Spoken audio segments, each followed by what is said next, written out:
Start करते हैं आज की क्लास। तो आज हमारा लेक्चर नंबर 6 है, जो कि केमिस्ट्री का बेसिक कॉन्सेप्ट चैप्टर हम लोग पढ़ रहे हैं। मुझे जैसा याद आ रहा है लास्ट क्लास में हम लोगों ने एवरेज एटॉमिक मास और एटॉमिक मास क्या होता है उसके बारे में पता किया था, और आपको मैंने बताया होगा कि the unit for atomic mass is AMU, atomic mass unit. उसी में मैंने आपसे ये भी कैलकुलेशन करवाया होगा कि ऑक्सीजन का मास कितना होता है, यानी 1 मोल ऑफ ऑक्सीजन का मास कितना होता है, या फिर ये कैलकुलेट कराया होगा कि 1 मोल हाइड्रोजन का मास कितना होता है। हाइड्रोजन और बोरोन वो तो फिर परसेंटेज अबंडेंस के ऊपर मैंने एवरेज एटॉमिक मास वाला क्वेश्चन कराया होगा। नहीं, मैं कह रहा एवरेज, जो एवरेज से पहले आपको एटॉमिक मास कैलकुलेट करने का जो सिस्टम बताया था वो, उसके नीचे आप हेडिंग डालिए ग्राम एटॉमिक मास। अब देखिए ग्राम एटॉमिक मास क्या है। जब हम लोग मास ऑफ एटम को, ग्राम एटॉमिक मास ऑफ एटम को जब हम लोग ग्राम में लिखते हैं तो उसको क्या बोलते हैं, gram atomic mass, right. Atomic mass of an element expressed in gram, atomic mass of an element expressed in gram is called its gram atomic mass और gram atom. Atomic mass of an element expressed in gram is called its gram atomic mass और gram atom। किसी भी element का अगर आपको ग्राम atomic मास निकालना है तो उसका एक मेथड है, आप उसको कैसे निकाल सकते हैं। लास्ट क्लास में भी मैंने शायद डिस्कस किया होगा। आप उसके नीचे एक मेथड नंबर 1 लिखिए, M1, राइट। तरीका बता रहा हूं कैसे निकालते हैं। पहला, mass of 1 atom of oxygen. देखिए mass of 1 atom of oxygen ये किसके बराबर होता है, ये होता है 2.66 इंटू 10⁻⁻23 ग्राम के बराबर।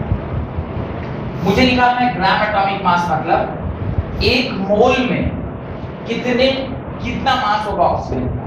तो मास ऑफ 1 एटम में कितना है, तो मास of Na atoms of oxygen कितना होगा, इसको आप लिखेंगे 2.66 इंटू 10⁻⁻23 इंटू Na के बराबर। जब आप इसे कैलकुलेट करेंगे 2.66 इंटू 10⁻⁻23 और इसको आप मल्टीप्लाई करोगे Na मतलब 6.022 इंटू 10⁻23 से, तो ये एग्जैक्टली 16.01 निकल के आना चाहिए। ये एग्जैक्टली कितना निकल के आना चाहिए, 16.01। कैलकुलेटर से हम लोग चेक कर लेते हैं। ये -23 ये +23 आपस में क्या हो गया, कैंसिल हो गया।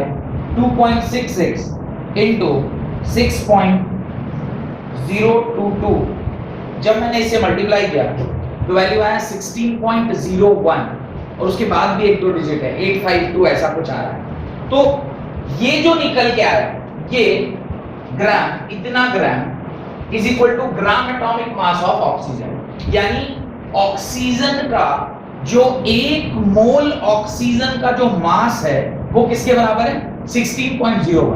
और अभी इसके पहले वाले टॉपिक में आपने कैलकुलेट किया था इन टर्म्स ऑफ AMU, तो वो भी आया था 15.97 AMU, ऐसा कुछ आया था अप्रोक्सीमेटली सेम।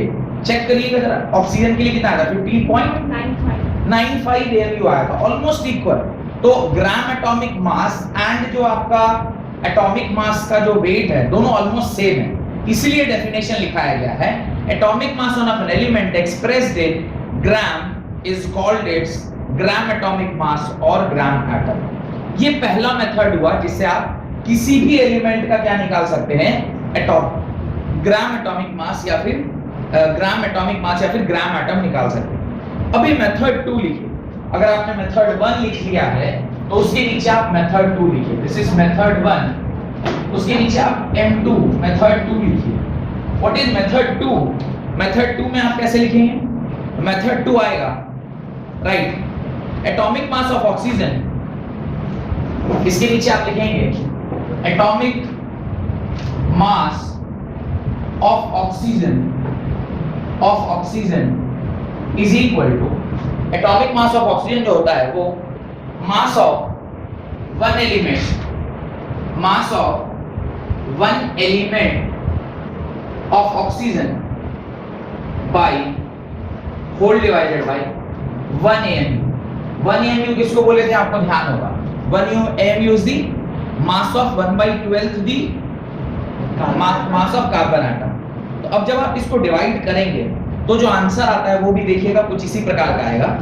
आप इसको सॉल्व करेंगे तो मास of one element of oxygen कितना है 2.66 into 10⁻⁻23 और 1 AMU की वैल्यू लास्ट क्लास में मैंने आपको लिखवाई थी, होता है 1.66056। देखिए जरा कॉपी में आपने लिखा है 1.66056 into 10⁻24 -24 और +24 -24। इसको जब आप सॉल्व करेंगे तो वापस से कैलकुलेटर का मदद लेना पड़ेगा हमें, वैसे आएगा एग्जैक्टली इतना ही, फिर भी ये -24 है, ऊपर गया तो +24 और ये -23 है, नीचे आया तो +23। आपस में जब कटेगा तो ऊपर एक एक्स्ट्रा 10 बचेगा, यानी 20.6 डिवाइडेड बाय आप करोगे 1.66 और जब आप उसे सॉल्व करोगे तो जो वैल्यू आती है वो एग्जैक्टली कितनी आती है 16.01 के बराबर, 16.01 के बराबर। और आना भी चाहिए था, आएगा कैसे नहीं, आना भी चाहिए था, कैसे नहीं आएगा, क्योंकि दोनों ही एक ही ऑक्सीजन का मास निकालने का तरीका है, मेथड चाहे कोई भी हो, मास तो ऑक्सीजन का वही है 16.01 ग्राम। डन। इसके नीचे एक नोट डालकर एक बात लिखिए, राइट। अगर ये आपने लिख लिया है तो इसके नीचे एक पॉइंट लिखें नोट डालकर और उसके अंदर लिखें never get confused between the term gram atom and mass of an atom of an element. Never get confused between the term gram atom and mass of an atom of the element. Mass of an atom of the element का क्या मतलब है, एक element का मास, यानी एक atom, एक किसी भी पर्टिकुलर एलिमेंट के एक एटम का मास, और ग्राम एटम मतलब उसी पर्टिकुलर एलिमेंट के एन नंबर ऑफ एटम्स का मास। ठीक है, तो इसके आगे लिखिए एग्जांपल देखिए, the mass of one atom of oxygen, the mass of one atom of oxygen is 2.66 into 10⁻⁻23 gram. The mass of one atom of oxygen is 2.66 into 10⁻⁻23 gram, whereas its gram atomic mass is equal to 16.01 gram. Its gram atomic mass is equal to 16.01 ग्राम। तो आप उसका ग्राम atomic मास कितना निकाले 16.01, whereas उसके एक atom का जो मास है वो कितना है 2.66 into 10⁻⁻23 ग्राम के बराबर। ये दोनों के बीच में डिफरेंस समझ में आया। सिमिलरली हाइड्रोजन का भी आप अगर ऐसा चाहें तो सेम कर सकते हैं, हाइड्रोजन के लिए भी आपने यही कहानी किया होगा। हाइड्रोजन का तो दोनों ही गलती से सेम ही आया होगा, 1 ग्राम होता है उसका मास हाइड्रोजन का, और उसका जो AMU वैल्यू होता है वो 1.0078, तो दोनों एक ही आया था, इसलिए कोई बहुत ज्यादा फर्क नहीं पड़ता। लेकिन हाइड्रोजन को छोड़ के बाकी सारे एलिमेंट को जो आप निकालेंगे तो उसके AMU की वैल्यू अलग आएगी और उसके जो एक एलिमेंट है वो अलग आएगा। AMU means atomic mass unit. एक इंडिविजुअल एटम का मास उसके लिए भी अलग ही था। एक इंडिविजुअल एटम ऑफ हाइड्रोजन का मास कितना था 1.6736 into 10⁻⁻24। लास्ट क्लास में जब मैंने एग्जांपल कराया था उसके अंदर एक एटम ऑफ हाइड्रोजन का मास कितना लिखवाया था 1.6736 into 10⁻34। ये कुछ ऐसे नंबर हैं जो आपको क्या रहना चाहिए, ध्यान रहना चाहिए। एटलीस्ट ऑक्सीजन, हाइड्रोजन जो पानी बना रहा है, वाटर चूंकि सबसे ज्यादा इजीली पाया जाने वाला सामान होता है, इसलिए उसका एटलीस्ट आपको सारा कुछ याद रहना चाहिए। इसलिए मैंने एग्जांपल भी हाइड्रोजन और ऑक्सीजन का ही कराया, और 12 ग्राम जो कार्बन का होता है ये तो आपको पहले से पता है। हेडिंग डालें मॉलिक्यूलर मास, हेडिंग डालें मॉलिक्यूलर मास, मॉलिक्यूलर मास आप हेडिंग डालें। अब देखिए मॉलिक्यूलर मास क्या है, पहले तो उसका डेफिनेशन लिखते हैं। ये जो मास आपने निकाला है ये एटॉमिक मास, एटॉमिक मास मतलब सिर्फ एक एटम, यानी एटम का मास जो है वो एटॉमिक मास। लेकिन जब एटम एक दूसरे के साथ कंबाइन करते हैं, चाहे वो सेम हो या डिफरेंट हो, तो वो एटम्स आपस में क्या बनाते हैं, मॉलिक्यूल बनाते हैं। और मॉलिक्यूल का जब आप मास निकालते हैं तो वो क्या निकल के आता है, मॉलिक्यूलर मास निकल के आता है। ये बात समझ में आ रही? तो लिखिए molecular mass, molecular mass is defined as the sum of atomic masses of the element. Molecular mass is defined as the sum of atomic masses of the element present in a molecule.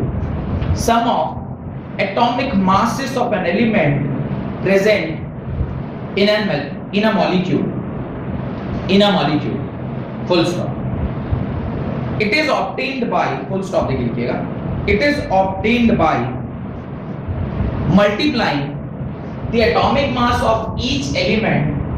It is obtained by multiplying the atomic mass of each element. Atomic mass of each element.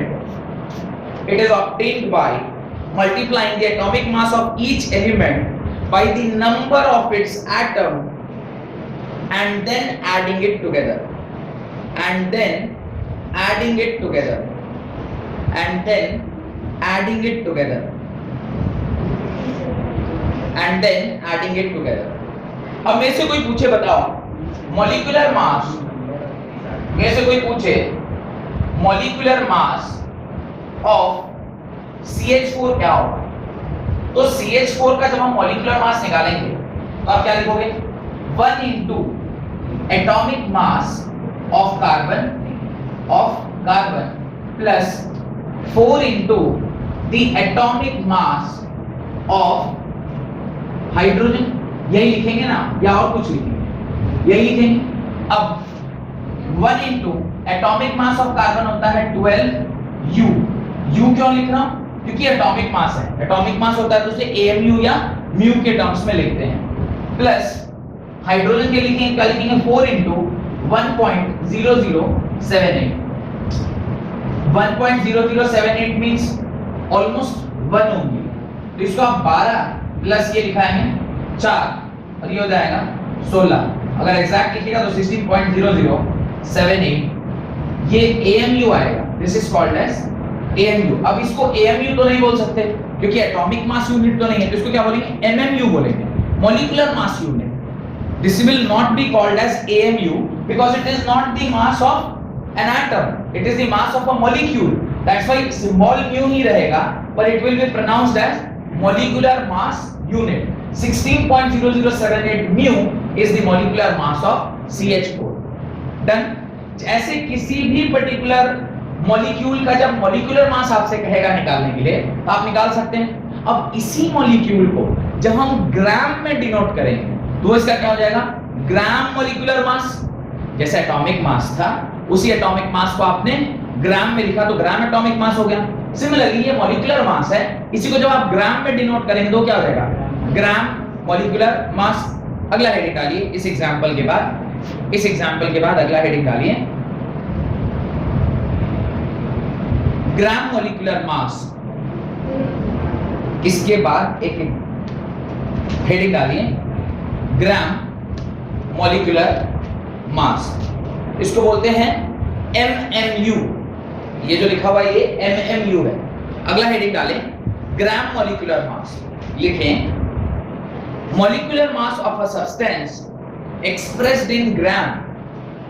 molecular mass of an substance, molecular mass of a substance expressed in gram is equal to gram molecular mass, gram molecular mass,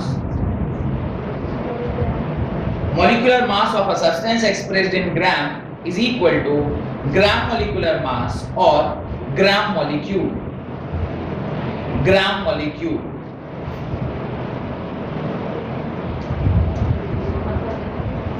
gram molecule. अब जरा सा calculate करके देखते हैं वापस से same method apply करके कि दो तरीके से एमएमयू ग्राम में हो कन्वर्ट हो पा रहा है नहीं हो पा रहा है। थोड़ा सा चेक करेंगे कि ग्राम जो आपका एटॉमिक मॉलिक्यूलर मास है वो निकल पा रहा है नहीं पा रहा है। ये आपका ग्राम मॉलिक्यूलर मास है। We will check for oxygen. हम लोग किसके लिए चेक कर रहे हैं? ऑक्सीजन के लिए चेक कर रहे हैं। ये एक मॉलिक्यूल है, ध्यान से देखिएगा। वन एटम ऑफ ऑक्सीजन का जो मास है वो किसके बराबर होता है? आपको मैंने लिखवाया है 2.66 into 10⁻³ ग्राम। अगर मैं एक एटम का मास ऐसा बोल रहा हूं तो O2 में कितने एटम हैं? 2 एटम्स हैं। तो 2 एटम्स ऑफ ऑक्सीजन का मास जब आप निकालोगे तो आप इसको क्या करोगे? 2 into 2.66 into 10⁻³ ग्राम। जरा इसको सॉल्व करके बताइए ये कितना आ रहा है? 5 पॉइंट क्या आ रहा है? 5.32 into 10⁻³ ग्राम आ रहा है। यहां तक कोई दिक्कत नहीं। अब मैं बोल रहा हूं कि 2 एटम का आपने निकाल लिया, उसने आपसे किसका पूछा है? आपसे उसने पूछा है ग्राम मॉलिक्यूलर मास। जब आप ग्राम मॉलिक्यूलर मास निकालेंगे तो उसको निकालने के लिए ऐसे कितने मॉलिक्यूल्स होने चाहिए एक मोल में? Na मॉलिक्यूल्स होने चाहिए। तो अब आप यहां पे लिखेंगे Na। अब 2 एटम्स को मैं यहां पर क्या लिख रहा हूं? ये 2 एटम क्या हो गया? एक मॉलिक्यूल हो गया। किसका? एक मॉलिक्यूल ऑफ ऑक्सीजन। तो Na molecule mass of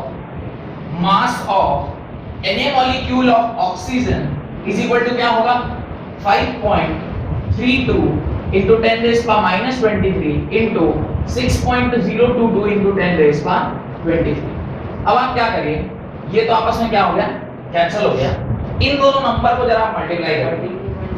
32.037 5.32 into 6.022 32.037 32.03 मैं 0437 है तो 04 कर देता हूं। ये कितना हो गया? इतना ग्राम हो गया। आपने आज तक क्या लिखा था? O2 का मास 32 ग्राम में लिखा था। याद करिए तो एक ऑक्सीजन का 16 ग्राम तो 2 होंगे तो 32 ग्राम यही लिखे थे। अब 9th में तो यूज किया होगा ना ये सारा कॉन्सेप्ट। तो मैं ये आपको आज ये जो हम लोग अभी कर रहे हैं उससे ये सीख रहे हैं वो जो 32 ग्राम आया था वो आया कहां से था। हम लोग जो सीखने की कोशिश कर रहे हैं वो ये कर रहे हैं। ये तो पहले से भी आपको पता है कि भी कार्बन का मास 12 ग्राम होता है। आपने तो पूरा याद किया होगा ना बाकायदा कि कौन सा 1 से लेके 20 तक 10 तक तो इतना ही पता होता है। 1 से लेके 20 तक के सारे एलिमेंट, उसका एटॉमिक नंबर और उसका एटॉमिक मास, ये आपने याद किया होगा। वो जो आपने याद किया था वो आया कहां से था? ये तो आपको अभी तक नहीं बताया गया था ना। We are trying to know कि ये आया कहां से और किस किस को क्या बोलते हैं, किस टर्म को क्या बोला जाता है। तो दिस वाज मेथड नंबर 1 जिससे हमने ये निकाला। नाउ नेक्स्ट मेथड से भी हम इसे सॉल्व करेंगे। नेक्स्ट मेथड क्या है वो भी देख लीजिए, उसका इकट्ठे लिख लीजिएगा। This is method number 1। Method number 2 कहता है मास ऑफ या molecular mass of O2, molecular mass of O2 जो है वो क्या होगा? तो वो होगा मास of 1 molecule of O2 divided by 1 MMU बोलेंगे ना उसको, molecular mass unit। अब mass of 1 molecule of O2 कितना निकल गया है? 5.32 into 10⁻³ ग्राम। और 1 MMU की वैल्यू कितनी होती है? 1.66056 into 10⁻²⁴। अब वापस से सेम कहानी, -24 है तो ऊपर जाएगा +24 होगा, ये -23 है तो नीचे आएगा +23 होगा, ऊपर एक एक्स्ट्रा 10 मतलब 5.32 into 10/1.66056। जब आप इसे कैलकुलेटर से कैलकुलेट करेंगे एग्जैक्टली उतना ही आएगा जितना ये आया हुआ है। चेक कर लेते हैं। ये आप मैं इसे 10 से मल्टीप्लाई करूंगा तो ये हो जाएगा 53.2 divided by 1.66056 exactly 32.6 0.03 and blah blah blah, तो मैं उसे 0.32.04 कर दे रहा हूं, तो ये 32.04 ग्राम हो गया। या आप ये मेथड से निकालो या ये मेथड से निकालो, बात एक ही है। अल्टीमेटली जब आप मॉलिक्यूलर मास को ग्राम में लिखते हैं तो वो ग्राम मॉलिक्यूलर मास हो जाता है। एएमयू में निकाला था तो इसकी जगह पे क्या लिख रहे थे, सिर्फ म्यू लिख रहे थे, बस अंदर इतना ही है कि आपने म्यू की जगह पे ग्राम से किया। अल्टीमेटली जब आप उसको सॉल्व करके देख रहे हैं तो मास, एटॉमिक मास और ग्राम एटॉमिक मास में सिर्फ यूनिट का अंतर है, मैग्नीट्यूड दोनों का सेम है। सिमिलरली मॉलिक्यूलर मास और ग्राम मॉलिक्यूलर मास में यूनिट का अंतर है, वैल्यू मैग्नीट्यूड पूरा 100% क्या है, सेम है। इस प्रकार से वहां पे एक एटम का निकालते थे, वहां पे एक एटम का निकालते तो उस एटम से फिर अल्टीमेटली जब आप एक मोल का निकाल रहे हैं तो फिर आप एटॉमिक मास निकाल रहे हैं। मोल को निकालने के लिए आप वहां पे 6.022 से मल्टीप्लाई करते थे, तो वहां पे जो यूनिट आता था सिर्फ वो यूनिट ही अलग है। इसलिए तो आपने डेफिनेशन में क्या लिखा है, molecular mass of a substance expressed in gram. Molecular mass ही आप निकाल रहे हो पर उसे एक्सप्रेस किस में कर रहे हो, ग्राम में, तो वो क्या बन जाता है, ग्राम मॉलिक्यूलर मास। यानी कोई में से ये सवाल पूछे कि एटॉमिक मास और ग्राम एटॉमिक मास अलग अलग चीजें हैं या एक ही चीज है, आपका आंसर होगा ये अलग अलग चीजें हैं, पर उसकी वैल्यू अलग अलग है या सेम है, सेम है। उसके यूनिट्स अलग अलग हैं या सेम है, अलग अलग है। दोनों कॉन्सेप्ट अलग अलग है, दोनों की यूनिट अलग अलग है, पर magnitude wise both are same. इसलिए हम आप मॉलिक्यूलर मास बोले या ग्राम मॉलिक्यूलर मास बोले, दोनों का मतलब एक ही होता है। सिर्फ जानने के लिए इतना आपको बता दिया। अब के बाद चाहे मेरे मुंह से मॉलिक्यूलर मास निकले कि ग्राम मॉलिक्यूलर मास निकले, मैं बोल ग्राम मॉलिक्यूलर मास ही रहा हूंगा। मैं आपसे कभी भी म्यू में कैलकुलेट नहीं करवाऊंगा। क्या करेंगे म्यू में कैलकुलेट करके, ठीक है, पर अगर क्वेश्चन आपसे डिमांड कर रहा है कि आप म्यू में कैलकुलेट करिए, तब तो आपको करना ही पड़ेगा। एक सवाल होमवर्क के फॉर्म में ले जाइए, घर से करके आइए। लिखिए, calculate the gram molecular mass of sugar, calculate the gram molecular mass of sugar having molecular formula, calculate the gram molecular mass of sugar having molecular formula C12H22O11, C12H22O11। इसी का बिट नंबर 2 लिखें। Calculate सब point number 1, यानी मैं पहले बना question लिखवाएं, question का पहला बिट था जो आपने लिख लिया, दूसरा बिट है कैलकुलेट, उसके अंदर दो बातें कैलकुलेट करनी है। ए पॉइंट लिखिए, the mass of 0.5 gram molecule of sugar, the mass of 0.5 gram molecule of sugar. आपको 0.5 ग्राम मॉलिक्यूल ऑफ शुगर का मास निकालना है, ठीक है। 0.5 ग्राम मॉलिक्यूल का मास निकालना है, उस पर्टिकुलर जो भी एटम, जो भी आपको फॉर्मूला दिया गया है उसका मास निकालना है। Second B, gram molecular mass of sugar, gram molecular mass of sugar in 547.2 gram, gram molecular mass of sugar in 547.2 gram. ये आपको कैलकुलेट करना है। चाहेगा तो मैं हिंट भी दे सकता हूं, अगर चाहिए तो। हिंट क्या होगा इसका, आपसे पहले बिट में उसने बोला है calculate the gram molecular mass. Gram molecular मास मतलब आप जैसे मैंने इससे पहले निकाला था ना, जहां पे वो CH4 का एग्जांपल दिया था, ठीक उसी प्रकार से आपको ऑक्सीजन ये C12H22O7 को लिखना है।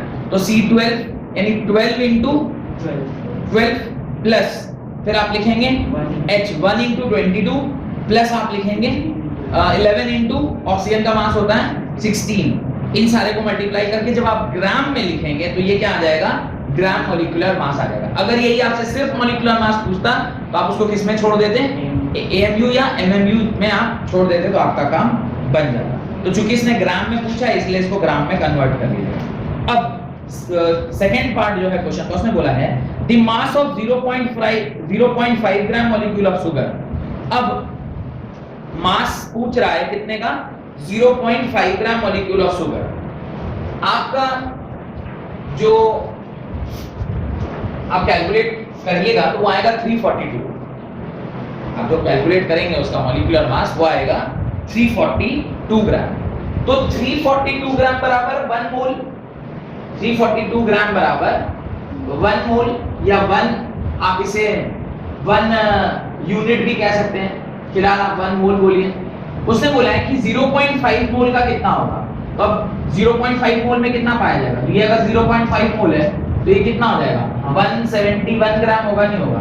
तो उसने कहा है कि 0.5 ग्राम atomic mass of that particular substance का मास कितना होगा ये आपको निकालना था।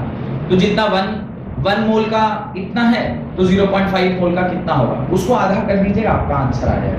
और थर्ड बिट कि बताओ gram molecule of sugar in this. अब वो 342 में अगर इतने मॉलिक्यूल्स हैं तो 547.2 ग्राम में कितने मॉलिक्यूल होंगे ये आपको निकालना है। ये आसान है, आप चाहिएगा तो कर, ठीक है। हेडिंग डालें फॉर्मूला मास, तो ये कर लीजिएगा, नहीं होगा तो फिर मैं अगले क्लास में इसके बारे में डिस्कशन कर लूंगा और विल सॉल्व इट, कोई ऐसी बात नहीं है। अगला लिखें फॉर्मूला मास। अब कह रहे हैं ग्राम मॉलिक्यूलर मास हो गया, एटॉमिक मास हो गया, ग्राम एटॉमिक मास हो गया, सारा चीज हो गया। अब ये फॉर्मूला मास क्या है, फॉर्मूला मास क्या होता है उसको हम लोग देखते हैं। What is formula mass, right. Formula mass के बारे में लिखें ionic compound do not have discrete molecules. Ionic compound do not have discrete molecules as their constituents. इसका मतलब समझते हैं क्या बोल रहे हैं वो। आयनिक कंपाउंड, किसी एक एग्जांपल को ले लेते हैं, जैसे एक एग्जांपल ले रहा हूं NaCl। अब ये NaCl है तो इसके अंदर आप जिस प्रकार से वहां देख रहे थे कि CH4 एक मॉलिक्यूल ऑफ एक एटम ऑफ कार्बन और 4 एटम्स ऑफ हाइड्रोजन से मिलकर बन रहा था। तो वहां पे एक एटम था, फिर आप उसको किस में कन्वर्ट करते थे, मोल में कन्वर्ट कर रहे थे, मैंने 6.022 से मल्टीप्लाई कर रहे थे तो हमें उसका पता चला 12 ग्राम होगा। फिर इसी तरह आपने हाइड्रोजन के एक पर्टिकुलर एटम का मास निकाला, उसको फिर 4 से मल्टीप्लाई किया और जब उसको आप मोल्स में कन्वर्ट किए तो पता चला वो किसके बराबर होगा, टोटल एक हाइड्रोजन के कितना बराबर, 1 ग्राम के बराबर होता है।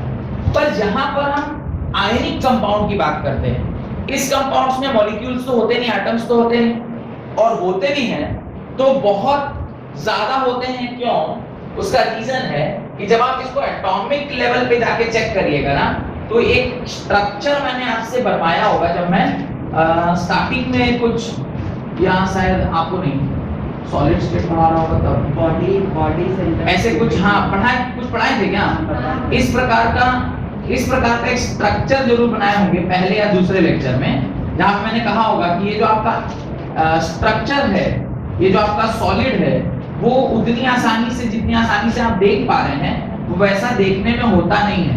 अब ये एक यूनिट सेल है, दिस इज 1 यूनिट सेल, और इस यूनिट सेल में सिर्फ इतने ही एटम, तो यहाँ पर जो वैल्यू है वो 1 मोल में कितना होगा इसकी हमें जानकारी नहीं होती, तो हम तो उसकी स्ट्रक्चर से पता करते हैं कि उसका स्ट्रक्चर क्या है और किस प्रकार से उसमें नंबर ऑफ कैटायन और नंबर ऑफ एनायन जो है वहां पे सेट होते हैं। तो ये सब तो खैर आप अगले साल सॉलिड स्टेट में पढ़ेंगे, लेकिन जब हम लोग उस प्रकार के आयनिक कंपाउंड का फॉर्मूला लिख रहे हैं या आयनिक कंपाउंड का जब मास निकालते हैं, तो वो जो निकालते हैं उसी को हम क्या बोलते हैं, फॉर्मूला मास बोलते हैं। तो लिखिए उसका definition, ionic compound do not have discrete molecule as their constituent, full stop.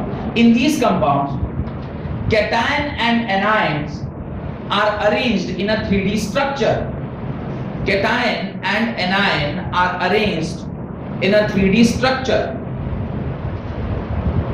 In a 3D structure. Therefore, formula of ionic compound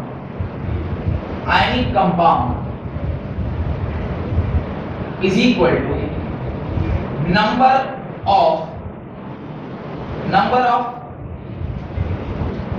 cation into its atomic mass plus number of anion into its atomic mass के बराबर है। और ये formula हम लोग कैसे बनाते हैं, ये जब आप 12th क्लास में जाएंगे और सॉलिड स्टेट चैप्टर पढ़ेंगे, वहां पे हम लोग सीखते हैं कि ये फॉर्मूला कैसे बनाया जाता है। There is a way how to make a formula. ये NaCl जैसा ही क्यों है? एक फॉर्मूला बनाने का टेक्निक तो मैंने आपको पहले भी बताया होगा, जब हम लोग क्लास 9th में केमिकल बॉन्डिंग पढ़ रहे थे। मैंने आपको बनाया था कि सोडियम एक मेटल होता है, अगर चूंकि सोडियम एक मेटल है तो इसके आउटर मोस्ट शेल में 281 होगा। एक एक्स्ट्रा इलेक्ट्रॉन है, जिसकी टेंडेंसी होगी यहां से बाहर निकलने की, और ये जब निकल जाएगा तो ये बनेगा Na+ और इसकी कॉन्फ़िगरेशन हो जाएगी 280। सिमिलरली क्लोरीन के बारे में मैंने लिखाया होगा कि क्लोरीन एक ऐसा एलिमेंट है जिसका कॉन्फ़िगरेशन होता है 287। अब ये सोच रहा है स्टेबल होने के लिए आउटर मोस्ट में 8 इलेक्ट्रॉन चाहिए, तो एक इलेक्ट्रॉन कहीं से मिल जाए तो मेरा काम बन जाए। जब इलेक्ट्रॉन ऐड होता है तो एक नेगेटिव चार्ज आता है, तो ये हो गया 288। इसके पास एक एक्स्ट्रा इलेक्ट्रॉन थी, इन्होंने दिया, इसको एक डेफिशिएंसी थी इलेक्ट्रॉन की, इन्होंने लिया। दोनों लेने देने वाले अगर OLX पर मिल गए तो आपस में मिलकर इन्होंने क्या बना लिया? कंपाउंड बना लिया। वैसे ही जैसे आजकल वो जीवनसाथी.com में एक दूसरे से मिल जा रहे हैं लोग, मेरे पास जो एक्स्ट्रा है मैं वहाँ डाल रहा हूँ कि मेरी ये क्वालिटीज हैं, और उस बेकार की क्वालिटीज को कोई दूसरा पसंद कर ले रहा है by looking at it deficiency. अच्छा ठीक है, यही सारी क्वालिटीज तो एक अच्छे हस्बैंड में चाहिए, और वो उसको सेलेक्ट कर लेती है और दोनों के बीच में गठबंधन, जो शादी का दूसरा नाम है, वो हो जाता है। क्या तो ये जो फॉर्मूला ऑफ आयनिक कंपाउंड आप बना रहे हैं, वो पहले मैंने ये वाला कॉन्सेप्ट आपको बताया होगा। अभी कह रहा हूँ कि ये वाला कॉन्सेप्ट तो ठीक है, लेकिन जैसे जैसे इस साल में हम लोग आगे बढ़ेंगे, मैं आपसे बताऊंगा कि ये जो ऑक्टेट रूल है ये गलत हो जाता है, और जैसे ही ऑक्टेट रूल आपको मैं गलत करवाऊंगा तो फिर आप मेरे से आर्गुमेंट करेंगे कि साहब ये वाला जो आपने कहानी सुनाया था फिर इसका क्या। फिर इसको बताएंगे देखिए ये गलत नहीं है, इस गलती को सही करने के लिए इससे अच्छी थ्योरी है हमारे पास, जो हम लोग क्लास 12 में सॉलिड स्टेट में पढ़ेंगे कि फॉर्मूला कैसे बनता है किसी भी कंपाउंड का। तो एक नया तरीका सीखेंगे फॉर्मूला बनाने का, ठीक है, और वो सीखेंगे एक्चुअल फॉर्मूला, उसको कोई गलत नहीं कर सकता, क्योंकि उसको हम कहां से सीख रहे हैं? बाकायदा डायग्राम से सीख रहे हैं, यानी बाकायदा उसकी 3D स्ट्रक्चर से सीख रहे हैं, और जो है उसी में से अगर हम सीख रहे हैं तो कभी गलत नहीं हो सकता। कोई चीज नहीं है, आप अंदाजा हाइपोथेटिकल कुछ सोच के बना दिए तो वो थ्योरी हो गई। अभी हम कह रहे हैं कि यही मॉलिक्यूल का स्ट्रक्चर है, इसी से हमने फॉर्मूला बनाया, उसको कौन गलत कर रहे हैं? वो कहते हैं ना प्रत्यक्ष को प्रमाण की जरूरत नहीं पड़ती। कोई चीज है उसको प्रमाणित क्या करना है? वो तो है नहीं, प्रत्यक्ष को प्रमाण की कोई जरूरत नहीं होती। तो ये जो NaCl है उसका जब हम लोग फॉर्मूला निकालेंगे तो कैसे लिखेंगे? नंबर ऑफ कैटायन, तो यहाँ पर एक कैटायन है, into atomic mass of sodium is 23 gram, 23 gram exactly, और 23 यस, एंड एनायन यहाँ पे क्या है? एक एनायन है और उसका एटॉमिक मास 35.5। ये एटॉमिक मास नहीं है, इसका एवरेज एटॉमिक मास है, बिकॉज़ इसके दो आइसोटोप्स है और उनका आपस में कुछ अबेंडेंस, परसेंटेज अबेंडेंस है, जिसको कैलकुलेट करने पर 35.5 है। अब तो इसमें कोई डाउट नहीं होगा कि क्यों 35.5 है। इसका रीजन ये है क्योंकि क्लोरीन 17 और क्लोरीन 19 के दो आइसोटोप्स हैं, इसका कुछ परसेंटेज होगा, इसका कुछ परसेंटेज होगा, दोनों को वो फॉर्मूला जो मैंने लास्ट क्लास में लिखाया था P1 * A1 + P2 * A2/100, उससे आप कैलकुलेट करके निकाल सकते हैं। तो जब आप इसका फॉर्मूला निकालेंगे, फॉर्मूला मास, तो आप क्या लिखेंगे? ये बीच में जो एक्स्ट्रा कॉन्सेप्ट पढ़ा दिया क्लास 9 का, यहाँ पे देखिए, यहाँ से यहाँ आ रहे, ये क्या है? 1 कैटायन, भाई एक ही कैटायन है ना, और इसको आप इससे मल्टीप्लाई करो 23 से, प्लस एक एनायन, इसको आप मल्टीप्लाई करो 35.5 से, और इसको जब सॉल्व करेंगे तो आएगा 23 + 35.5, और जब आप इसे सॉल्व कीजिएगा तो ये मेरे ख्याल से होना चाहिए 58.5 ग्राम के बराबर। तो इस प्रकार से जब आप फॉर्मूला का मास निकालते हैं तो वो फॉर्मूला, एक तो ये फॉर्मूला हो गया, और उससे जब उसका मास निकालेंगे तो फॉर्मूला मास कहलाता है। तो उसके नीचे आप ये कैलकुलेट करके लिखिए, उसके नीचे कैलकुलेट, हाँ बोलिए। मतलब सेम ही प्रोसेस हुआ ना निकालने का? अभी फिलहाल आपको इसलिए दिख रहा है क्योंकि जो एग्जांपल मैंने लिया है वहां पर एक एटम ऑफ एक कैटायन ले रहे थे, तो साथ साथ उसके एक ही जो एनायन है वो जुड़ रहा था। कई सारे ऐसे भी केसेस आते हैं जहाँ पे मैंने आपको नॉन स्टोइकियोमेट्रिक कंपाउंड के बारे में बताया था, 0 पॉइंट वो पॉइंट में रहता है, तो वहां पर तो फिर 1 का ये काम नहीं करेगा, और ऐसे कंपाउंड तो रहते हैं। तो इसका मतलब ये जो फॉर्मूला है वो पूरा सेट नहीं बैठ रहा है, यानी कुछ एक और कॉन्सेप्ट भी है इसमें अंदर। तो वो जो कॉन्सेप्ट है वो यही है कि आप स्ट्रक्चर से इसका मास निकालते हो। तो पहले आप स्ट्रक्चर से फॉर्मूला निकालो और फॉर्मूले पर मास निकालो। every atom of cation will be associated with every atom of anion, ऐसा स्ट्रक्चर में देखा गया। तो उसके बेसिस पे हमने NaCl इसका फॉर्मूला लिखा, न कि इसलिए क्योंकि कुछ इस प्रकार की कहानी होगी। स्ट्रक्चरली हमने ऐसा पता किया है कि इस प्रकार से जो 3D स्ट्रक्चर है, क्लास 12th का पहला ही चैप्टर आपका सॉलिड स्टेट है, वहीं पे मैं आपको पढ़ा। लिखिए, ये सब सारा लिख लेने के बाद हेडिंग डालिए, definition of mole concept and molar mass. Definition of mole concept and molar mass. Definition of mole concept and molar mass. और अब धीरे धीरे हम लोग उतने पोजीशन पर आ गए हैं कि मोल कॉन्सेप्ट का जो कॉन्सेप्ट है वो हम लोग अब क्या कर सकते हैं, सीख सकते हैं। भैया हाँ, ये यहाँ पे ग्राम में होगा तो मतलब ये AMU नहीं होगा या ग्राम में होगा? ग्राम में लिख सकते हैं, क्योंकि जब मास निकाल रहे हैं ना, फॉर्मूला का मास है, तो आप इसको ग्राम में लिख सकते हैं। मतलब अगर ग्राम लिख रहे तो वहाँ पे भी 6.022 एलिमेंट्स ही रहेगा। हाँ, एलिमेंट्स ही रहेगा। तो यही सोचने वाली बात है कि every 6.022 into 10⁻23 element of sodium पे 6.022 into 10⁻23 एलिमेंट ऑफ क्लोरीन उस पर्टिकुलर स्ट्रक्चर में देखने को मिला, तभी हमने इसका फॉर्मूला NaCl किया। बात समझ आ रही? लिखें, मोल कॉन्सेप्ट क्या बोला, definition of mole concept and molar mass. अब देखिए, कहानी ऑलरेडी आप जान चुके हैं, मुझे सिर्फ क्या करना है, उसका डेफिनेशन निकालना। कहानी क्या थी, मैंने आपसे क्या बताया, what is a mole? Mole is nothing but simply a number. Mole कुछ नहीं है, सिर्फ एक क्या है, नंबर है। और नंबर भी कैसा नंबर, तो एक बहुत बड़ा सा नंबर, दैट इज 6.022 into 10⁻23। एक रिलेशनशिप लिख रहा हूं अभी बोर्ड पर, उस रिलेशनशिप को अगर आप समझ गए, जो कि थोड़ा सा मुश्किल है आप लोगों के लिए समझना, कि रिलेशनशिप समझ गए आप लोग, बहुत डिफिकल्ट टास्क, फिर भी कोशिश करिएगा तो समझ में आ जाएगा। उतना कॉम्प्लिकेटेड नहीं है जितने कॉम्प्लिकेटेड आप लोग हैं। 1 mole is equal to 6.022 into 10⁻23 number of कुछ भी मतलब, मैंने आपको क्या बोला था, मार्कर के बारे बोला, 1 मोल मार्कर मतलब 6.022 into 10⁻23 मार्कर। मैंने कहा 1 मोल चेयर मतलब 6.022 into 10⁻23 चेयर। दुनिया में कुछ भी सामान के सामने अगर 1 मोल लग गया तो उसका नंबर कितने में कन्वर्ट हो जाएगा, 6.022 into 10⁻23 नंबर ऑफ एनीथिंग, बालू, बाल, गिट्टी, ईंटा, सीमेंट पाउडर, आदमी, कुछ भी। हाँ, अच्छा, इतने आदमी हैं क्या हम लोग धरती पर? कितने हैं? धरती की आबादी कितनी है? टोटल आबादी ऑफ धरती 7 बिलियन के आसपास। 7 billion is equal to how much? 700 crore. 1 billion is equal to 100 crore, तो 700 करोड़। 700 करोड़ को जब आप लिखेंगे तो 1 करोड़ में कितने जीरो होते हैं? 1 करोड़ में कितने जीरो होते हैं? 7। 6 तो लाख में होते हैं, 5 लाख में होते हैं, 6 तो करोड़ में 10, 7 और उसमें 2 और जोड़ दीजिए, 9 जीरो। यहाँ कितने हो रहे हैं? 10⁻23। आदमी can not be counted in terms of mole. इस पूरे धरती का आदमी can not be counted in terms of mole. Time हो गया क्या? पेन में फेंकना स्टार्ट? कुछ टाइम में हो जाएगा, जो कुछ टाइम में हो ही जाएगा। नहीं वो आदमी का बोल रहे, अच्छा, मेरे को लगा ऐसा बोला टाइम कुछ टाइम में हो जाएगा, इसीलिए अभी से पेन में फेंकना स्टार्ट कर दिया। हाँ, देखिए, पेन फेंक के चलेगा, but don't bring that all, no, अंडा, सड़ा हुआ टमाटर एंड ऑल। और किस दिन मैं ऐसे जैसे हम पीछे मुड़ के पढ़ाया और पता चला, तो वो प्लीज डोंट डू। नहीं समझ में आए, नहीं अच्छा लगे, मुंह पे बोल दीजिए, but don't bring all those, no, that throwing elements.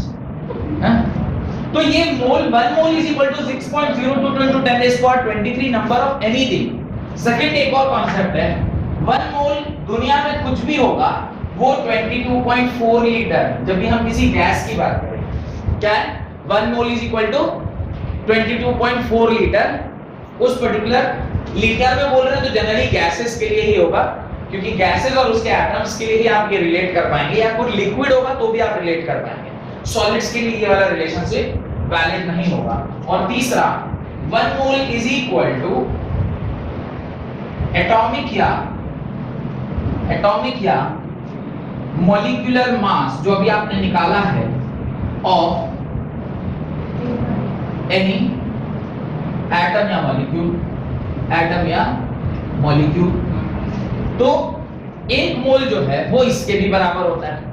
कुल मिला के मोल के कितने डेफिनेशन है? 3 डेफिनेशन है, और इसी तीनों डेफिनेशन से पूरा का पूरा न्यूमेरिकल और मोल कॉन्सेप्ट आपका खत्म हो जाता है।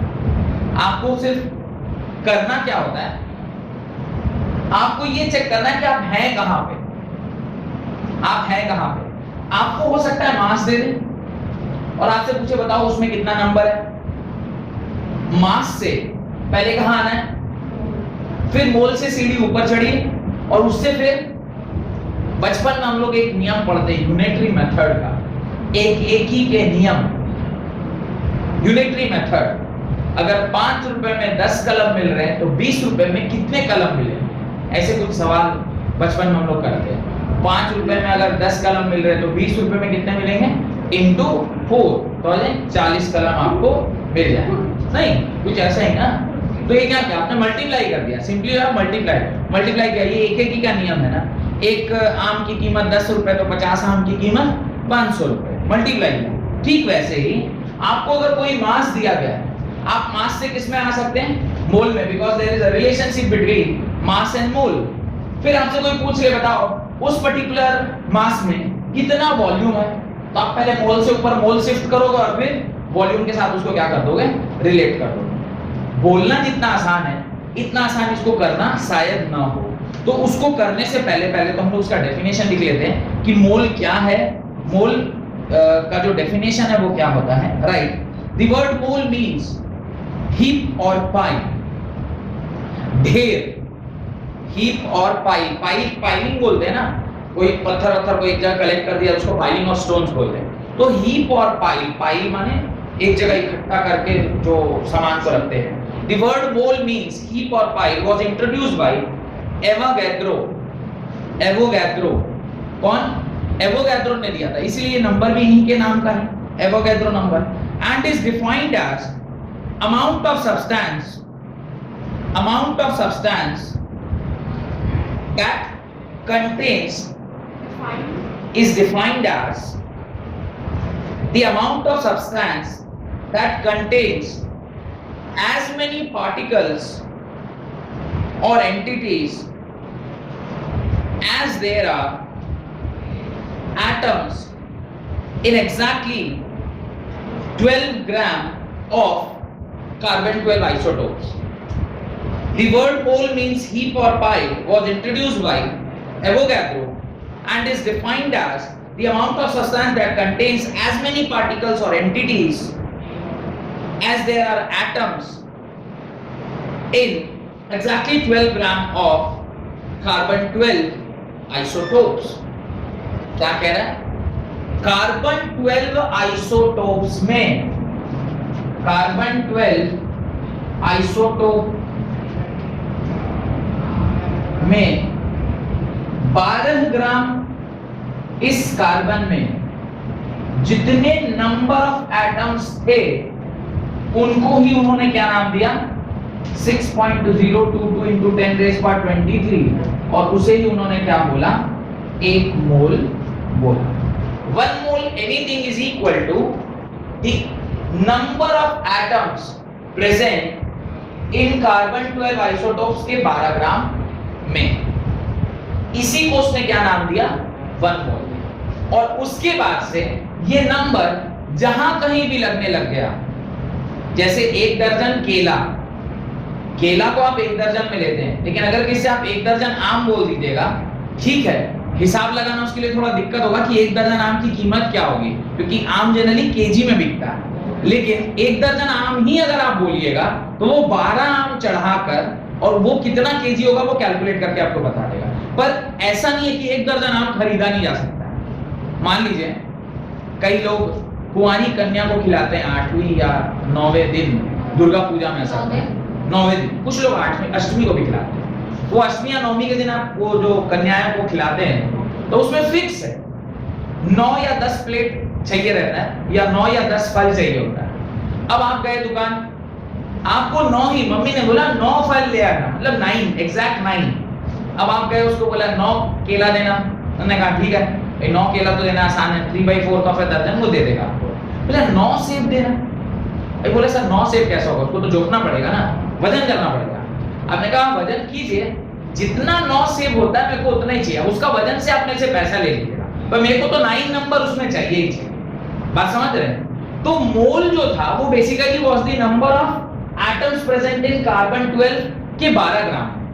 अब उसको हम किसी भी चीज के साथ देखें, 1 मोल ऑफ ऑक्सीजन एटम भी हो सकता है, 1 मोल ऑफ हाइड्रोजन भी हो सकता है, 1 मोल ऑफ सोडियम भी हो सकता है। अब वो एक क्वांटिटी हमें मिल गई, उसको हम किसी के साथ भी क्या कर सकते हैं, जोड़ सकते हैं। ध्यान समझ में आ रहा है? जो मैं एग्जांपल दिया था उसके साथ रिलेट हो पा रहा है कि मोल बेसिकली निकाला गया कार्बन एटम। अब कार्बन ही क्यों, कि शायद मैंने आपको लास्ट क्लास ही बताया था कि कार्बन ही क्यों, क्योंकि वो ही सबसे ज्यादा एबंडेंट में हमें मिलता है, और यही एक ऐसा है जिसके एग्जैक्ट मास कितना होता है, 12 ग्राम। बाकी का कुछ प्लस कुछ माइनस, ये एग्जैक्टली 12 ग्राम।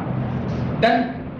उसके नीचे आप लिखें, उसके नीचे आप लिखें the number of atoms in 12 gram of carbon 12 is equal to the number of atoms in 12 gram of carbon 12 is equal to, अब नंबर ऑफ एटम मुझे निकालना है, तो हमने तो पता नहीं किया कैसे निकला, लेकिन वो जो साइंटिस्ट है एबा कह दो, उन्होंने तो निकाला होगा। क्या बोला है? Number of atom in 12 gram of carbon 12 atom, carbon 12 is equal, अब नंबर मुझे निकालना है 12 ग्राम में, जब आप इसके एक एटम के मास से डिवाइड दे दीजिए, 12 gram is the total number, पूरे जो भी नंबर में टोटल मास कितना है, 12 ग्राम है, इसके एक पर्टिकुलर एटम के मास से मैं इसे अगर डिवाइड दे दूं तो हमें पता चल जाएगा ना कि ये कितना नंबर ऑफ एटम्स है। तो कार्बन का एक एटम का मास जो होता है वो होता है 1.9926 into 10⁻⁻23। जब आप इसे सॉल्व कीजिएगा, किसको, 12 डिवाइडेड बाय 1.9926 को, ये 10⁻⁻23 ऊपर जाएगा 10⁻23, और इन दोनों को divide 12 divided by 1.9926, 12 divided by 1.9926 exactly 6.022 निकल कर आ रहा है, एग्जैक्टली 6.022 निकल कर आ रहा है।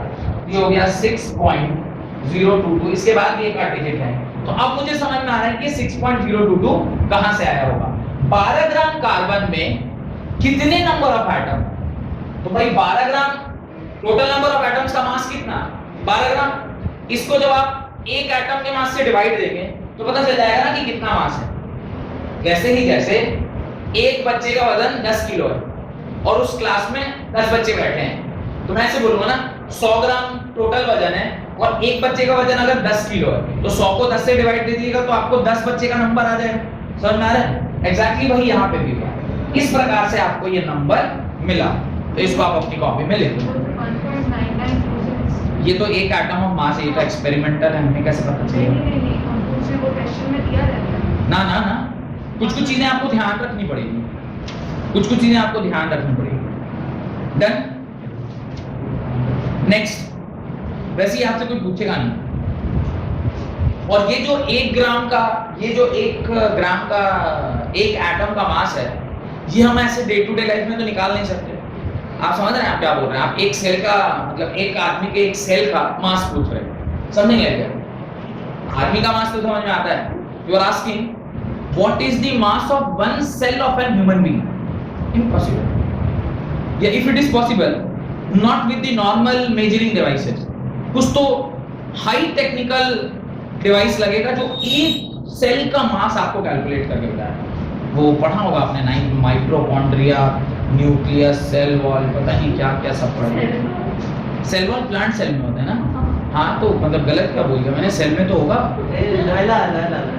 आप ह्यूमन की भी बोल रहे थे जब- अरे तो ह्यूमन बोले या प्लांट बोला, मैं बोल रहा हूँ सेल का मास निकालना, सेल का मास निकालना वेरी डिफिकल्ट, पर देयर इज अ डिवाइस या there is a what we call it way method जिसको स्पेक्ट्रोमेट्री बोलते हैं या स्पेक्ट्रोमीटर बोलते हैं। तो लिखिए spectrometer is a device which is used to determine spectrometer, SPECTRO, spectrometer is a device which is used to determine the mass of one atom of an element, mass of one atom of an element।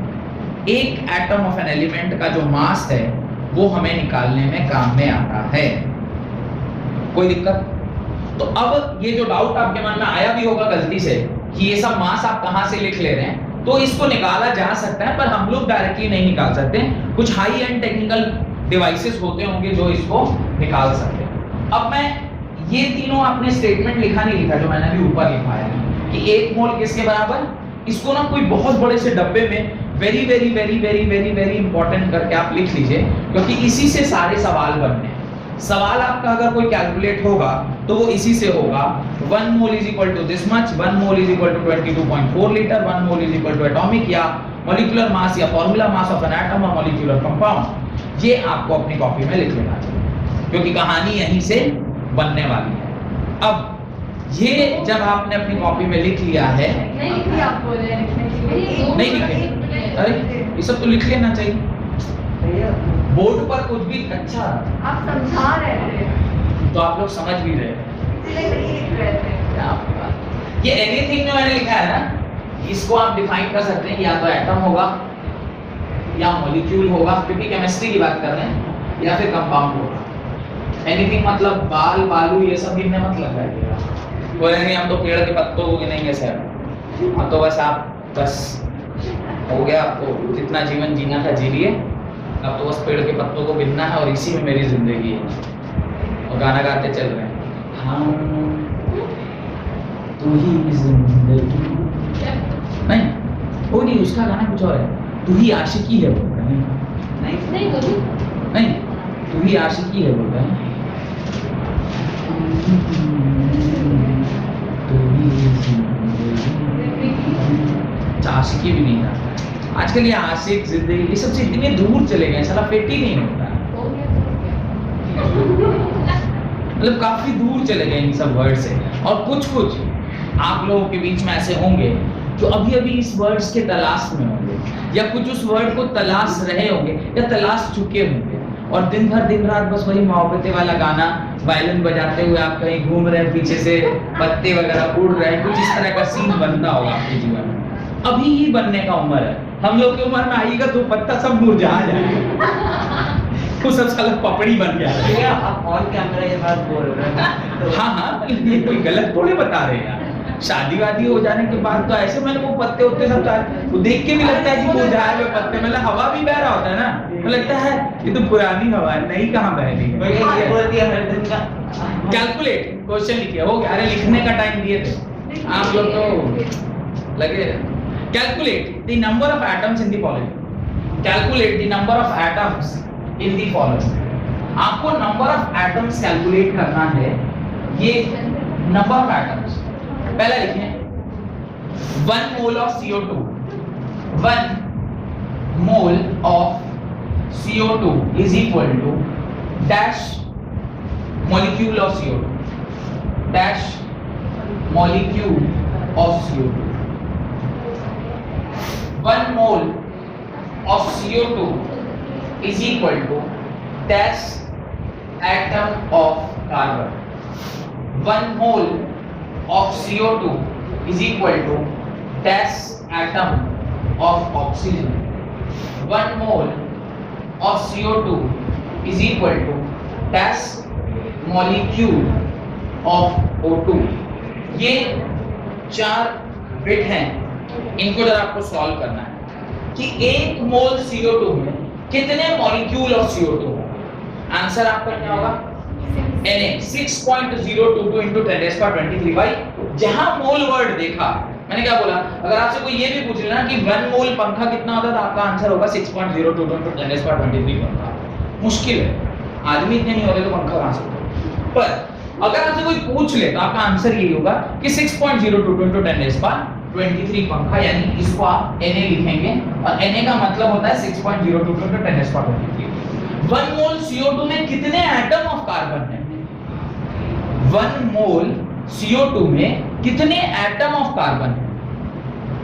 इसको समझने के लिए थोड़ा सा मैं आपको यहां से बाहर ला रहा हूं, यहां लिख रहा हूं 1 मॉलिक्यूल ऑफ CO2 में अगर मैं आपसे पूछूं कितने एटम ऑफ कार्बन होंगे तो आपका आंसर होगा 1 एटम ऑफ कार्बन, एक मॉलिक्यूल, क्योंकि एक मॉलिक्यूल एक कार्बन और 2 ऑक्सीजन से मिलकर बना है। तो आपसे पूछूंगा 1 मॉलिक्यूल ऑफ CO2 में कितने एटम होंगे? एक एटम होगा। अगर मैं आपसे पूछ रहा हूं 1 मोल ऑफ CO2 में कितने एटम ऑफ कार्बन होंगे तो अब आपका आंसर क्या होगा? Na होगा ऑब्वियसली, क्योंकि एक मॉलिक्यूल में एक एटम है तो एक मोल में कितने होंगे? Na नहीं होंगे। इसका आंसर क्या होगा? Na होगा। अगला सवाल, एक मोल CO2 में कितने एटम ऑफ ऑक्सीजन होंगे? 2 into Na। किसको किसको चमक रहा है कि ये 2 into Na होगा? एक ने तो आंसर बोला है तो उसको तो चमका हुआ है, बाकी किसको और चमक रहा है कि ये 2 into Na होगा? एक मॉलिक्यूल में कितने एटम होंगे ऑक्सीजन के? 2 एटम। तो एक मॉलिक्यूल में कितने, एक मोल में कितने होंगे? अच्छा, एक मोल से बीच में एक और पूछ लेते हैं, एक मॉलिक्यूल CO2 में कितने हुए? 2 एटम ऑफ ऑक्सीजन होगा। 1 स्कोर ऑफ CO2 में कितना होगा? 1 स्कोर CO2 में कितने एटम ऑफ ऑक्सीजन होंगे? एक स्कोर मतलब 20, पहले से 2 थे, 2 into 20 is 40, यहाँ पे लिखेंगे आप 40, यानी स्कोर का मतलब होता है 20 इंटू आपने 2 किया। एक मॉलिक्यूल था तो 2 लिख दिया, एक स्कोर था तो सिर्फ उसी 2 को किससे मल्टीप्लाई कर दिया? 20 से। अब मैं बोल रहा हूँ एक मोल ऑफ CO2 में कितने एटम ऑफ ऑक्सीजन होंगे? आपका आंसर क्या होगा? 2 टाइम्स Na होना चाहिए। कॉमन सेंस तो ये कहता है, कॉमन सेंस जो आजकल उतना कॉमन और रह नहीं गया वो तो यही कह रहा है, common sense is not so common nowadays, very rarely found in Europe. तो एक मोल CO2 में 2 Na ऑफ ऑक्सीजन एटम होंगे, तो यहाँ का आंसर यहाँ क्या हो जाएगा? 2 टाइम्स Na। तीसरा, 1 मोल ऑफ CO2 का आंसर क्या होगा? 1 mole of CO2 is equal to how much molecule of O2। Atoms में तो डबल हो रहा था, पर आपसे मॉलिक्यूल पूछ रहा है। एक मॉलिक्यूल में एक मॉलिक्यूल ऑफ O2 है, एक मॉलिक्यूल ऑफ CO2 में एक मॉलिक्यूल ऑफ O2 है। मॉलिक्यूल यानी O2 इज 1 मॉलिक्यूल, तो O2 को ही अगर 1 मान लेते हैं तो यहाँ पर अगर एक मोल में पूछेगा तो आंसर क्या होगा? Na molecules of O2। ये एग्जांपल अगर समझ में आ गया तो समझिए मोल आपके पल्ले पड़ रहा है, और ये एग्जांपल अगर समझ में नहीं आया तो मोल आपके पल्ले नहीं पड़ रहा है। और अभी अगर नहीं पड़ा तो ये आगे आने वाले किसी लेक्चर तक मैं मोल पढ़ाऊंगा वो आपको समझ में नहीं। ये अगर नहीं समझ में आ रहा है तो यहीं क्लियर कर लीजिए, क्योंकि ये अगर नहीं समझ में आया तो आगे के सवाल आपसे बनने वाले नहीं। कहीं लिखवाइएगा तो लिख ले कि अगर ये आप नहीं समझ पा रहे कि कैसे ये नंबर सब लिखा गया है, आगे आपसे एक भी सवाल नहीं बनेगा। अगला सवाल देकर मैं देख लूंगा, आपसे नहीं बनेगा अगर ये नहीं समझ में आया। सीधा सीधा मतलब है कि एक मोल मतलब Na होता है। अब क्या चीज को बोल रहे हैं बस उसको ही ध्यान रखना है। एक mole CO2 is equal to how much molecule, ये एक मॉलिक्यूल है। एक मोल में ऐसे कितने मॉलिक्यूल होंगे? तो एक मोल में Na मॉलिक्यूल, बात समझ में?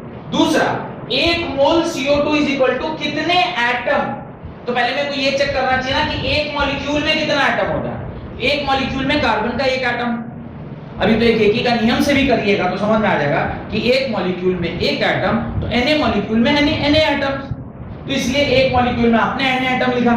फिर एक मोल CO2 में कितने एटम ऑफ ऑक्सीजन? तो एक मॉलिक्यूल में 2 एटम ऑफ ऑक्सीजन, तो Na मॉलिक्यूल में 2 टाइम्स Na। सिंपल है, गणित है, जैसे अभी वो पेन और कॉपी किताब खरीदवा रहे थे। 1 mole of CO2 is equal to how much molecule of O2? एक मॉलिक्यूल में एक एटम ऑफ O2 होता है। एक CO2 में O2 कितना है? एक है। ऑक्सीजन 2 है पर मॉलिक्यूल एक है। 1 molecule of CO2 contains 1 molecule of oxygen। अभी अगर एक मोल में एक मॉलिक्यूल है, माने एक मॉलिक्यूल में एक मॉलिक्यूल है, तो Na मॉलिक्यूल में कितना मॉलिक्यूल होगा? Na मॉलिक्यूल होगा। ये अगर नहीं समझ में आया तो कहानी दिक्कत है, क्योंकि अगला सवाल आपको लिखना है, right? Calculate the number of moles in the following. Calculate the number of moles in the following. पहला 460 ग्राम ऑफ H2SO4। पहला 460 ग्राम of H2SO4। 460 gram of H2SO4। तो H2SO4 460 ग्राम ऑफ H2SO4 में निकालना है। Second bit 67.2 litre of CO2। 67.2 litre of CO2 and third 7.85 gram of Fe। 7.85 gram of Fe। ये सवाल आपको solve करना है और ये सवाल सॉल्व होगा on the basis of that particular डब्बा जो मैंने अभी आपको लिखवाया है। ठीक है, एक एक करके कोशिश करना है सॉल्व करने का। मैं बिट वाइज सॉल्व कर रहा हूं। पहला बिट जो आपको दिया गया है वो कह रहा है, आपसे क्या पूछा है उसने? Calculate the number of moles. Ultimately आपको क्या निकालना है? मोल निकालना है। You need to calculate the number of moles. अब नंबर ऑफ मोल्स निकालने के लिए आपको क्या क्या चीजें दी गई हैं? तो आपको दिया हुआ है कितना ग्राम है? 460 ग्राम। 460 ग्राम आपसे पूछ रहा है H2SO4 में कितना मोल होगा। पहले में कोई ये तो समझ में आए कि भाई H2SO4 का जो मास होता है वो होता कितना है, इसको कैलकुलेट करना होगा।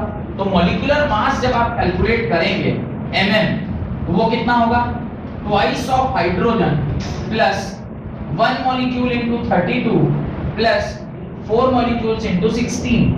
इसको जब आप सॉल्व करिएगा आएगा 2 प्लस 32 प्लस 64 और जब आप इसे सॉल्व करेंगे आएगा 98 ग्राम। ये कितना आएगा? 98 ग्राम। एक रिलेशनशिप आपको लिखवाए थे। क्या रिलेशनशिप लिखवाए थे? 1 mole is equal to atomic या मॉलिक्यूलर मास। लिखवाए हैं क्या? देखिए तो एक रिलेशनशिप लिखवाए हैं 1 mole is equal to atomic या मॉलिक्यूलर मास। अब मेरे को ये पता है 98 gram of H2SO4 is equal to कितना होता है? 1 मोल होता है। 98 ग्राम एक मॉलिक्यूल का मास है। एक मॉलिक्यूल का मास 1 मोल के बराबर। अब मेरे से कितना पूछ रहा है? 460 ग्राम। मास को कन्वर्ट करना है मोल में। 1 ग्राम बराबर कितना होगा? 1/98। और आपसे पूछा कितना है? 460 ग्राम। 460 ग्राम ऑफ H2SO4 किसके बराबर होगा? 460/98। इसको सॉल्व कीजिएगा, कितना बार में कटेगा? देखिए 98 और 460 के बार में कटता है 4.69 मोल आपका क्या हो जाएगा? आंसर हो जाएगा। कैसे समझ में आया? मास और मोल के बीच में एक रिलेशनशिप दिया है। आपने जैसे सवाल में देखा 460 ग्राम, आपको तुरंत क्लिक करना चाहिए कि सबसे पहले मैं इसका क्या निकाल लूं? मॉलिक्यूलर मास निकाल लूं, क्योंकि एक मॉलिक्यूलर मास से हम मोल में चले गए। अब जितना मॉलिक्यूलर मास बोलेगा उसको हम मोल में कन्वर्ट कर लेंगे। सिंपल हो गया। बिट नंबर 2 आपसे पूछा है उसने। बिट नंबर 2 में बोला है 67.2 litres of carbon dioxide. Second bit बोल रहा है, ये लिख लिए हैं सब लोग, इसको लिख लिए हैं, लिख लीजिए। तो सेकेंड बिट आपसे कह रहा है 67.2 litre of carbon dioxide. Bit 2 कहता है 67.2 LTR ऑफ CO2। मेरे को एक रिलेशनशिप पता है 22.4 LTR दुनिया में किसी भी चीज का हो वो किसके बराबर होगा? 1 मोल के बराबर। एक रिलेशनशिप लिखवाए हैं क्या? तो अब 22.4 लीटर 1 मोल है, तो 1 लीटर किसके बराबर? तो 1 litre of CO2 is equal to 1/22.4 litre. आपसे पूछा कितना है 67.2 लीटर ऑफ CO2 कितना मोल के बराबर, इतना मोल के बराबर 67.2 होल डिवाइडेड बाय 22.4, ये पूरी 3 बार में कट जाएगा। आपका आंसर क्या होगा 3 मोल आपका आंसर होगा। आप ये मत सोचिएगा कि सर बेवकूफ है, होमवर्क देने के बजाय बनाते जा रहे हैं। इसलिए बना रहे हैं क्योंकि पहली बार आपको सवाल दिए मोल का। अगली बार से जब मोल का सवाल देंगे तो आप ही बनाएंगे, सिखा रहे हैं आपको। Fe का मास 56 56 होता है ना, 56 इंच का सीना मोदी जी बोलते हैं ना 56 नहीं। और थर्ड बिट देखिए, थर्ड बिट जो है वो वापस से शायद मास का ही रिलेशनशिप है। हाँ 7.85 ग्राम ऑफ Fe, थर्ड जो आपका बिट है that is 7.85 gram of Fe। अब ये भी हमने पढ़ा है कि atomic mass is equal to किसके बराबर, atomic mass of any element. अब Fe का है तो वही Fe 1 मोल के बराबर हो जाएगा। एटॉमिक मास ऑफ Fe होता है 56 ग्राम, 56 ग्राम ऑफ Fe किसके बराबर 1 मोल के बराबर। आपसे पूछा कितना है, आपसे पूछा इतना, तो 1 ग्राम में कितना होगा, तो 1 gram of Fe is equal to 1/56। और आपसे पूछा है 7.85 gram of Fe is equal to 7.85 whole divided by 56। इसको सॉल्व कीजिएगा, जो भी होगा वो आपका आंसर होगा। और आंसर आ रहा है 0.1401 मोल। होप कि ये आपको समझ में आया कि किस प्रकार से हम लोग मोल को कैलकुलेट करते हैं। भैया कितना यूनिट तक जाने का प्रॉब्लम? डेसिमल के बाद 2 यूनिट, ठीक है। क्वेश्चन जहां तक दिया गया है उतने तक तो जरूर लिखना चाहिए। एक असाइनमेंट घर के लिए लिखिए, calculate the number of atoms, calculate the number of atoms, calculate the number of atoms in each of the following, calculate the number of atoms in each of the following. पहला 52 moles of argon, पहला 52 moles of argon, दूसरा 52 gram of helium, 52 moles of argon, दूसरा 52 grams of helium. एक मोल में दिया हुआ है, मोल से नंबर में कन्वर्ट करने का एक रिलेशनशिप दिए है, एक ग्राम में दिया है, तो सबसे पहले ग्राम को किसमें कन्वर्ट करना चाहिए, मोल में, फिर मोल से सीढ़ी ऊपर चढ़िएगा और मोल को किसमें कन्वर्ट कर लीजिएगा, नंबर में। डन, इतना करके आइए, तो अगली क्लास में फिर परसेंटेज कॉम्पोजिशन, एम्पिरिकल फॉर्मूला और आगे की चीजें पढ़ते हैं। बहुत बहुत धन्यवाद। आज की क्लास